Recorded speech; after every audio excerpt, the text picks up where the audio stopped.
Olá e bem-vindos. Hoje vamos mergulhar num conceito, bem, no mínimo fascinante. Estamos a falar de um universo literário em que o autor afirma que as suas histórias de ficção podem de alguma forma influenciar diretamente o que acontece no mundo real. Parece ficção científica? Pois, vamos a isto. E logo a abrir, temos esta citação do próprio material. Isto define logo o tom, não é? A ideia não é só contar uma história, é abrir uma porta para algo que, uma vez cá fora, já não dá para controlar. Ok, então para percebermos estas alegações, primeiro temos de ir à base de tudo. Temos de entender o conceito central, a metáfora do jarro de Pandora, que aqui é vista de uma forma muito própria. Portanto, a premissa é esta. O autor cria narrativas que funcionam como uma espécie de véu. Por baixo da ficção estão aquilo a que ele chama pérolas de sabedoria, que só podem ser encontradas por um público muito específico, capaz de ver para além do óbvio. E é aqui que as coisas ficam mesmo interessantes. O autor pega no mito clássico e vira-o completamente ao contrário. No mito original, o jarro liberta os malos. Neste jarro literário, o que se liberta são dúvidas, novas perguntas, novas investigações. E a esperança? Não é o que fica preso lá dentro? A esperança é a própria busca por respostas que as histórias criam. Muito bem, já percebemos a metáfora. A partir daqui, a análise avança para a missão que o autor diz ter. E é aqui que as coisas começam a ficar bem mais perigosas. Ou seja, o objetivo, dito pelo próprio, é usar a ficção como uma ferramenta para manter a curiosidade acesa, para garantir que os grandes mistérios do nosso tempo não caiam no esquecimento. E atenção, isto não é um projeto pequeno, uma coisa de um livro ou dois. Estamos a falar de 37 narrativas que, segundo a fonte, estão todas interligadas, cada uma a focar-se num enigma diferente.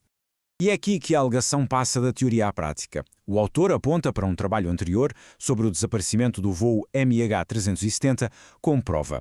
Ele alega que essa história teve um impacto transformador no mundo real, que até conseguiu harmonizar as energias que, segundo ele, causam acidentes aéreos. E isto leva-nos ao cerne da questão. Com base nessa suposta experiência, o autor pensou em aplicar o mesmo método a um dos mistérios mais complexos e controversos de sempre, o assassinato de John F. Kennedy. Esta citação capta na perfeição como o autor vê este assunto. Para ele, não é só um evento histórico. É um nó de energias, de conspirações, de segredos que, na sua visão, ainda estão muito ativos e a ser protegidos. Portanto, o ponto crucial é este.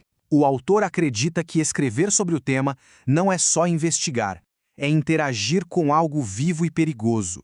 É, na sua opinião, acordar forças que querem continuar escondidas e que fariam tudo para que a verdade não viesse ao de cima. Certo, mas como é que isto funcionaria exatamente? Como é que uma história, palavras numa página, se poderia transformar num gatilho para eventos no mundo real? A secção seguinte da fonte tenta explicar o processo. Bem, segundo o autor, é um processo de 4 etapas. Primeiro, escreve-se uma narrativa holística. Essa narrativa depois interage com o que ele chama de energia subtil à volta do evento. Isso, por sua vez, desperta as forças que o orquestraram e o resultado final são consequências bem reais e tangíveis.